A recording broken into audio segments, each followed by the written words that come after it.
Hey, I'm Mariah. Welcome to my channel. Today I'm going to be talking about what to do when you don't feel motivated. So obviously this applies to a lot of different areas in life. You might feel unmotivated to go to the gym, you might feel unmotivated to cook healthy food, you might feel unmotivated in your business. And a question I've been getting a lot lately is, what can we do when we don't feel motivated? And the answer might actually surprise you. I think that something that a lot of us get really hung up on is trying to only work or grow or progress in any area of life when we feel motivated. But if you look at any of the greats in the world, no matter who you look up to, they didn't get to where they are off of purely motivation. They weren't always motivated to go to work. They weren't always motivated to go to the gym. It was really discipline that got them there.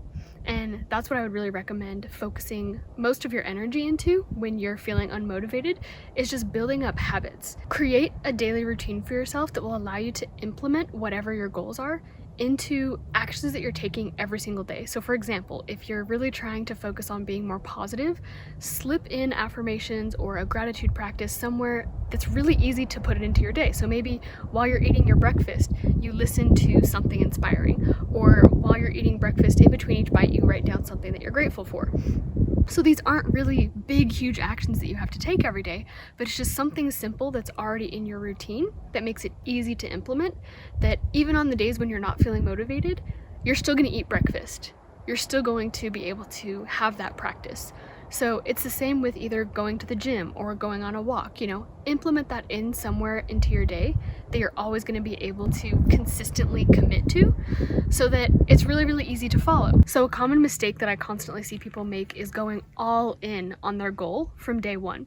So let's say that it's a health goal that you're setting, and from day one you say, okay, I haven't been going to the gym, I haven't been eating healthy, I haven't had a positive mindset about it, but starting Monday, I'm going to start doing all of these all at once. And you decide you're going to start going to the gym at least 5 times a week. Maybe you say 7 days.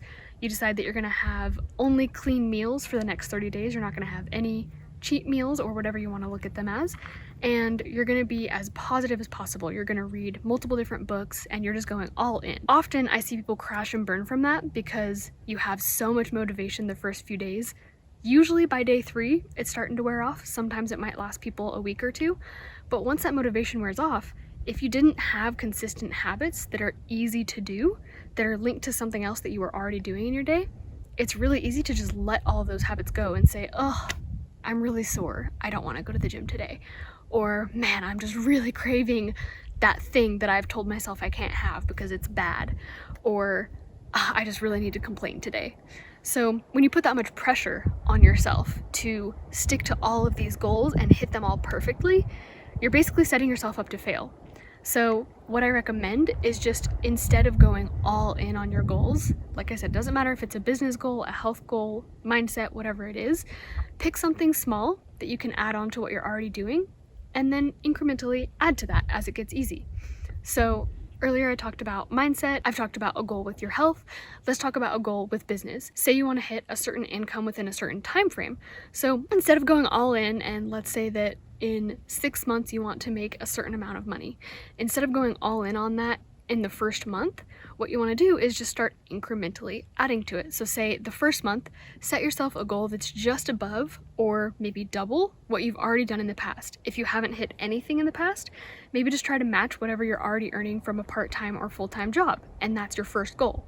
So that way you're not overwhelming yourself with a goal that is so big that if you don't hit it the first month, absolutely break down and quit, and it becomes really emotional and you give up and you don't believe in yourself. It's so much more powerful and empowering to set yourself a goal that you can really go after.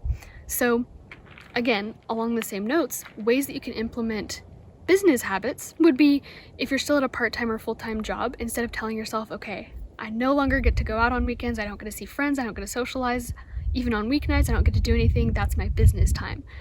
Instead of doing that, maybe what you can do is set yourself little blocks of time. So maybe Tuesdays and Thursdays after work, you do an hour on your business, and that's it. And as that gets easier and easier, maybe you add a couple more hours, or you put in a couple hours on the weekend.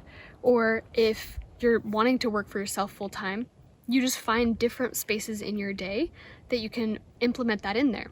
And I think it's really important to pair your business goals with your self-care goals, because it can be really easy to just get completely bogged down and absorbed in all of your business goals and then completely forget about your health and completely forget about just your life outside of your business. So I think it's really important to pair them both together. So maybe something that you can tell yourself if you are a person who likes to go to the gym, which is how I was, that you don't get to work on your business until after you've gone to the gym, or until after you've meditated, or until after you've done yoga.